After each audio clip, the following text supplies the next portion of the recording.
అంతవరకు ఇదే మొన్న చచ్చిపోయారు ఎక్కడ అదే రోడ్లో గుర్తు దగ్గర చనిపోయారు ఇదే లేబరే. You ban this autos and 4-wheeler ban. ఇవన్నీ ఎందుకు యాక్సిడెంట్లు అవుతారంటే ఇక్కడ ముగ్గురు డ్రైవర్ మధ్యలో ఉంటాడు. ఏమే ఆ మోకాళ్ళు తిప్పాలంటే ఏదో ఒక మోకాలు అడ్డుకుంటాది. వాడు ఎక్స్పెక్ట్ చేసి ఇప్పుడు స్టీరింగ్ ఉంటే తిప్పుతాడు. ఇక్కడేమైతుంది పక్కనుండే మోకాళ్ళు అడ్డుకొని అది తిరగదు.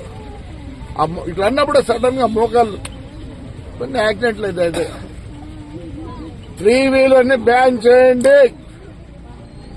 ప్రతి నెల కనీసం 50-60 మంది చచ్చిపోతున్నారు. ఇంకోటి నేను చెప్పేది వాళ్ళ 5 లక్షలతో పెద్ద షావుకారులు గారు ఖచ్చితంగా వాళ్ళ పిల్లలకు ఉద్యోగాలు ఇవ్వాల్సిందే.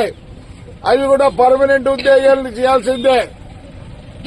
లేకపోతే మీరు అష్యూరెన్స్ ఇవ్వకపోతే మొత్తం ఈ ఊరు జనం అంతా కలెక్టర్ ముందర ఉంటుంది.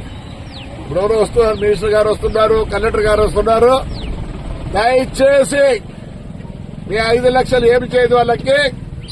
వాళ్ళ పిల్లలు ఖచ్చితంగా మీరు ఉద్యోగం పర్మనెంట్ ఉద్యోగం ఇవ్వాల్సిందే. చంద్రబాబు నాయుడు చెప్పండి, ఆయన చేయగలడు, చేస్తాడు కూడా.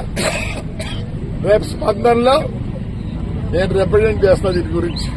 Thank you.